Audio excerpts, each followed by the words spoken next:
गले में जलन हो रही है, खराश की वजह से बोलने में तकलीफ हो रही है, या फिर वाइट स्पॉट्स दिख रहे हैं थ्रोट में, ऐसा लग रहा है जैसे कुछ फंस गया हो, तो ये हो सकता है थ्रोट इन्फेक्शन। आज हम इस वीडियो में जानेंगे थ्रोट इन्फेक्शन क्या है, इसे कैसे ट्रीट करते हैं, किस वजह से होता है, और उसके टाइप्स और सिम्टम्स, और डॉक्टर का ट्रीटमेंट क्या होता है, और अगर घरेलू उपचार किया जाए तो उसका कितने दिनों में फ़ायदा मिल जाता है। हेलो दोस्तों, थ्रोट इन्फेक्शन जिसे मेडिकली टर्म में फेरेंजाइटिस या टॉन्सिलाइटिस भी कहा जाता है, एक ऐसी कंडीशन होती है जिसमें आपके गले के अंदर इरिटेशन, इन्फ्लामेशन और पेन होता है। ये इन्फेक्शन वायरल भी हो सकता है और बैक्टीरियल भी हो सकता है।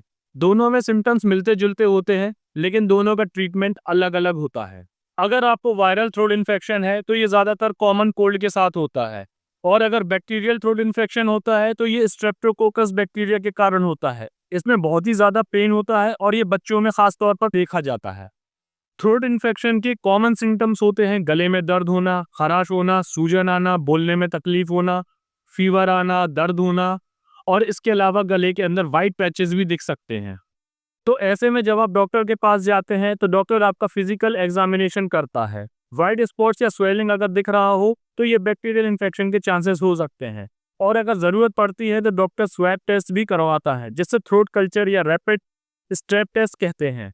अगर डॉक्टर को लगता है कि ये वायरल थ्रोट इन्फेक्शन है तो वो आपको एंटीबायोटिक्स नहीं सजेस्ट करते हैं। वो आपको पैरासीटामोल 500 की टैबलेट दिन में 2 बार सजेस्ट करते हैं, सिट्रीजिन की 10 mg की टैबलेट रात में लेने के लिए सजेस्ट करते हैं, और आपको कहते हैं कि आप गार्गल्स करो हल्के कुनकुने पानी से। इसके अलावा आपको वो कफ सिरप सजेस्ट करते हैं और बोलते हैं कि खूब पानी पियो। तो ये सारी प्रिकॉशंस और ये टैबलेट्स आपको लेना है अगर आपको वायरल थ्रोट इन्फेक्शन है। लेकिन जब डॉक्टर को लगता है कि ये बैक्टीरियल थ्रोट इन्फेक्शन है तो इसमें आपको एंटीबायोटिक्स देना ज़्यादा ज़रूरी हो जाता है। तो इसमें डॉक्टर आपको एंटीबायोटिक्स में अमोक्सिसिलिन 500 mg या एजिथ्रोमाइसिन 500 mg या सिफिक्सिन 200 mg, इन तीनों में से कोई भी आपको डॉक्टर सजेस्ट कर सकते हैं। अगर वो अमोक्सिसिलिन बोलते हैं तो इसको दिन में आपको 2 बार लेना है 5 से 7 दिन तक, और अगर वो एजिथ्रोमाइसिन 500 सजेस्ट करते हैं तो उसको एक टैबलेट लेना है दिन में 3 से 5 दिन तक, और अगर सिफिक्सिन 200 mg सजेस्ट करते हैं तो इसको भी दिन में 2 बार लेना है 5 से 7 दिन तक। और साथ में ही डॉक्टर आपको पैरासीटामोल या आइबुप्रोफेन या कॉम्बिनेशन के लिए आपको सजेस्ट करते हैं। फिर आपको कुछ गार्गल सजेस्ट करते हैं और साथ में आपको रेस्ट के लिए भी बोला जाता है। एंटीबायोटिक का पूरा कोर्स कंप्लीट करना ज़रूरी होता है, वरना इन्फेक्शन वापस आ सकता है या फिर रेसिस्टेंस भी डेवलप कर सकता है।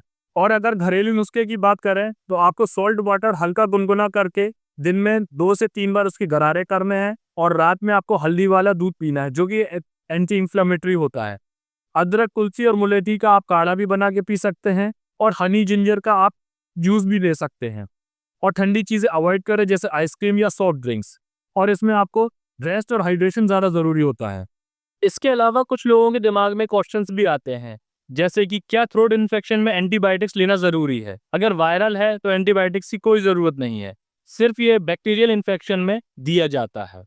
दूसरा सवाल है कि बच्चों को अगर थ्रोट इन्फेक्शन हो जाए तो क्या करें? अपने डॉक्टर से कंसल्ट करें। यूजुअली डॉक्टर्स आपको एंटीबायोटिक्स और साथ में पैरासीटामोल देता है, सेल्फ मेडिकेशन ना करें। तीसरा सवाल है, क्या ठंडा पानी थ्रोट इन्फेक्शन का कारण बन सकता है?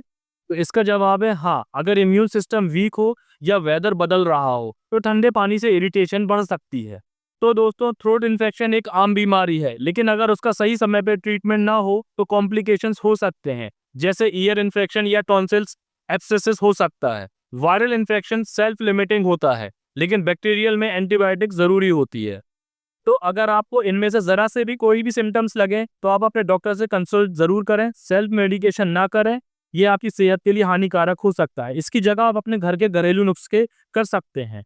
अगर ये वीडियो इन्फॉर्मेटिव लगी हो तो लाइक, शेयर, सब्सक्राइब जरूर करें। Thank you.